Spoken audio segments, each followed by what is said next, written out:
Eric and Lyle Menendez, the infamous brothers. The savagery of their crime, the murders of both their mother and father, seem beyond comprehension. Tonight, for the very first time out of court, you will hear their story. Tonight, watching our interview, you can reach your own verdict about them. We begin with the crime itself. A hot August night in 1989, the Beverly Hills mansion of entertainment executive Jose Menendez. He and his wife Kitty are watching television in the family room. Suddenly, a brutal volley of shotgun fire. Jose Menendez is killed by a close-in shot to the head. He has 5 other shotgun wounds. Kitty Menendez's body is riddled with shotgun pellets. She had 10 wounds on her. She was getting blasted all over that room. Don't kill my parents. Pardon me? Don't kill my parents. Were they shot? Yes. They were shot? Yes. The voice of Lyle Menendez, then 21 years old, who tells police that he and his brother Eric, then 18, discovered the bodies as they returned home from a movie. Lyle and Eric Menendez lied successfully for months. But if their crime was a horror movie, their undoing was the stuff of soap opera. Eric, in torment, confessed his crime to his therapist, Dr. Jerome Oziel. Lyle then also admitted to the murders. Their confession was overheard by Oziel's mistress, Judalon Smith, and she went to the police. Lyle was arrested in California. Eric, who had been traveling overseas, voluntarily flew home to surrender. 3 years later, the Menendez brothers went on trial for their lives. I was just firing as I went into the room. I just started firing. In what direction? In front of me. What was in front of you? My parents. And I remember firing directly at him. You reloaded? Is that yes? Yes. And what did you do after you reloaded?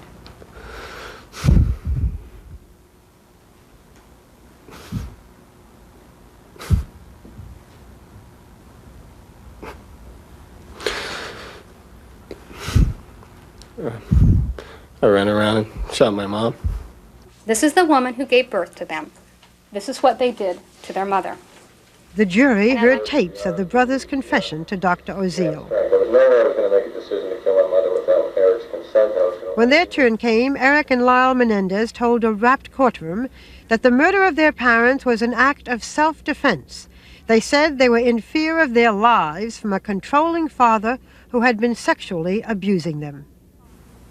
He raped me. Did you cry?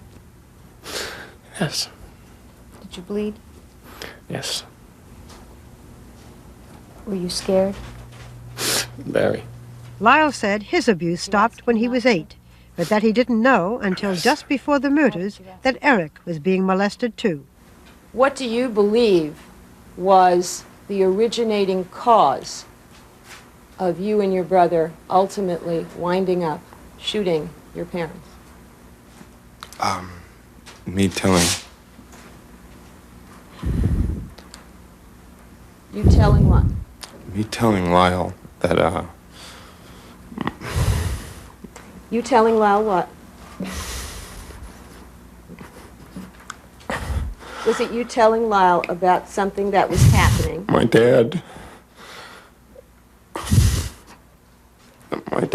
had been molesting me.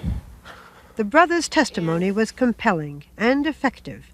Relatives testified on their behalf about incidents in which their father treated the sons harshly, though none of them could actually confirm the allegations of sexual abuse. The jurors could not decide between verdicts of murder and manslaughter. I find that the jury is hopelessly deadlocked, and the court declares a mistrial. In August of 1995, now 6 years after their parents' murders, the Menendez brothers went on trial again. This time, there were no video cameras. Eric testified, but Lyle chose not to. Judge Stanley Weisberg again presided, but in a major blow for them, limited the brothers' claims to self-defense. There were far fewer grounds this time for a possible verdict of manslaughter. The jury deliberated for less than 4 days. The verdict? Lyle and Eric Menendez, both guilty of first-degree murder. The jury spent 3 more days deciding between life and death. The verdict here was life, in prison with no parole. The Menendez brothers have spent more than 6 years in this building, the Los Angeles County Jail. Eric lives in the identical cell next to this one. It measures 7.5 by 9 feet. Lyle's cell, in another wing of the jail, is slightly smaller. Both brothers are segregated from the general population. Each of the brothers separately is allowed up to 3 hours of exercise a week on the jail's roof.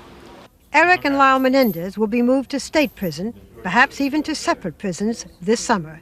Our interview took place in the jail's administrative wing, some distance from their cells.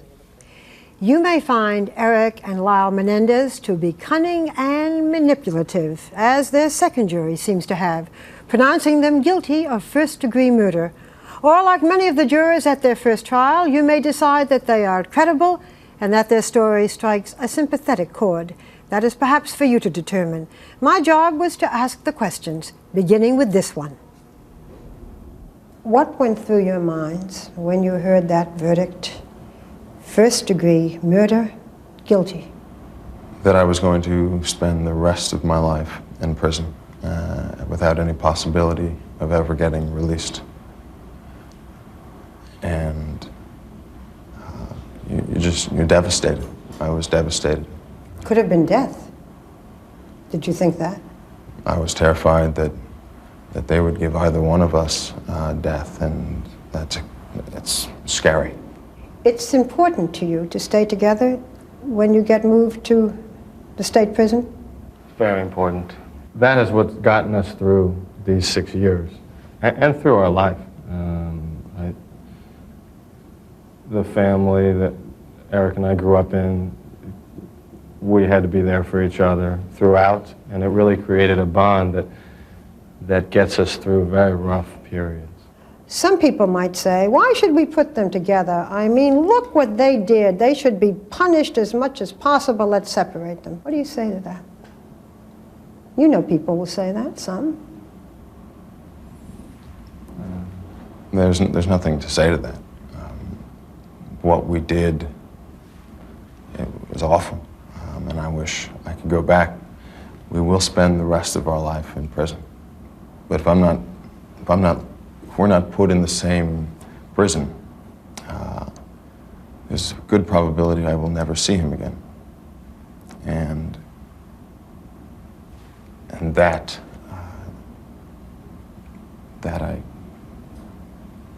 some things that you cannot take, and there's some things that you can endure.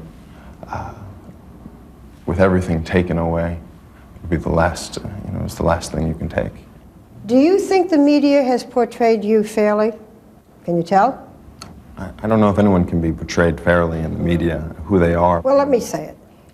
There are people, a great number of people, who think that you two are spoiled brats, that you are evil, that you are monsters. What do you say to them? That's not who I am, but I can't defend that. Because I came from a family of wealth, it doesn't make me spoiled. I would be surprised if anybody that was present at that trial and saw the whole thing rather than snippets on the news would feel that. A jury found you both guilty. Right, but I don't think you aren't guilty because they found you spoiled. Or evil. Or evil. Just a normal, I'm just a normal kid. Oh, Eric, you're a normal kid who killed your parents. Yeah, I know. And you still say you're a normal kid? Well, I didn't have normal experiences, but I am. I did that, and there's not a day that goes by that I don't think about what happened and wish that I could take that moment back or change what happened. But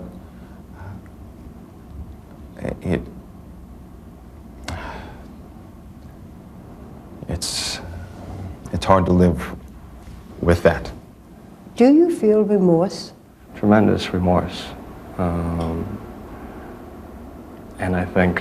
There's tremendous pain. I mean, from the second that I got back to the house after the shootings, I saw what happened and I said, this is wrong. This is awful. How could this have happened? I couldn't accept it. You couldn't accept it, but you called the police. You pretended that you hadn't done it. You cried?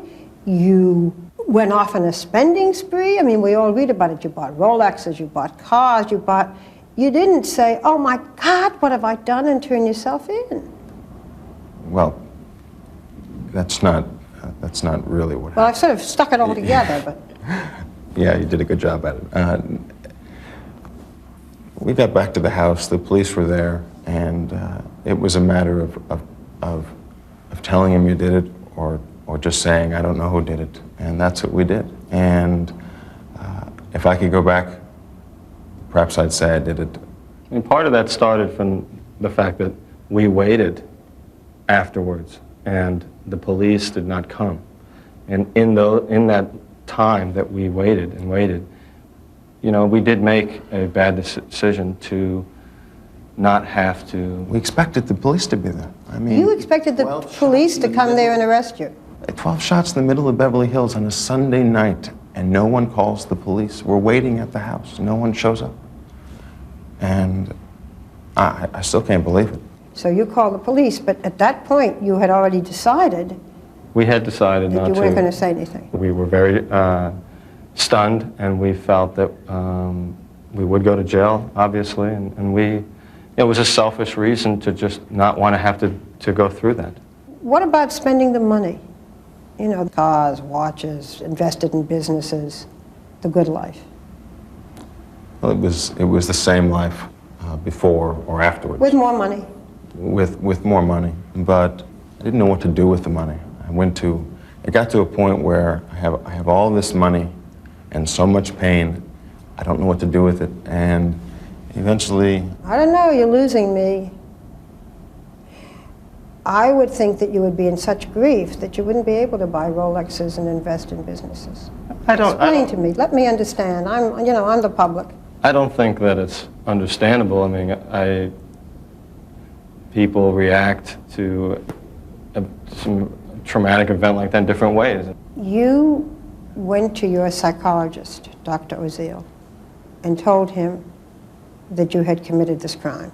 It got to a point where I could no longer live.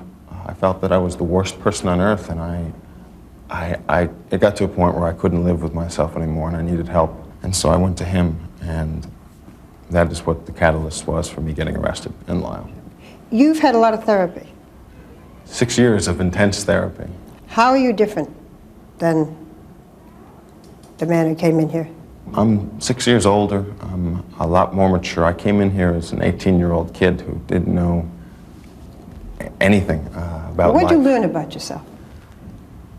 I learned I learned what love was about.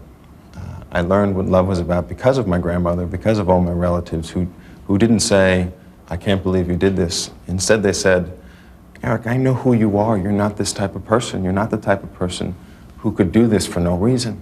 Have you had therapy, Lyle? The same therapy, and it really works to just have someone you can communicate with that's willing to listen.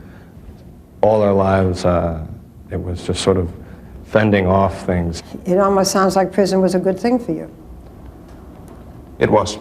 It was? I mean, at first, I killed my parents, and I spent 6 months out there in horrible agony because I had done this. I mean, a year before, I told my mother how much I loved her. I could not have imagined doing this even a week before to her.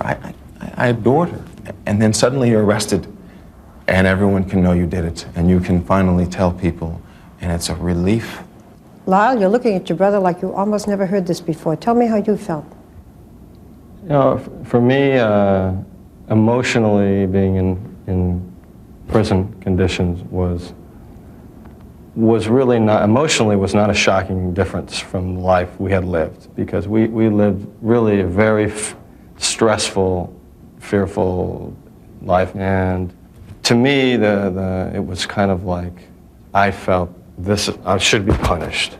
And it didn't feel good, but there was a part of you that feels like That's right. It's better. You get a lot of mail? We still get a tremendous amount of mail. Hundreds? We've gotten hundreds, thousands over the years. We asked your lawyers to give us a sample of some of your letters. A great many of them seem to deal with from people who have been abused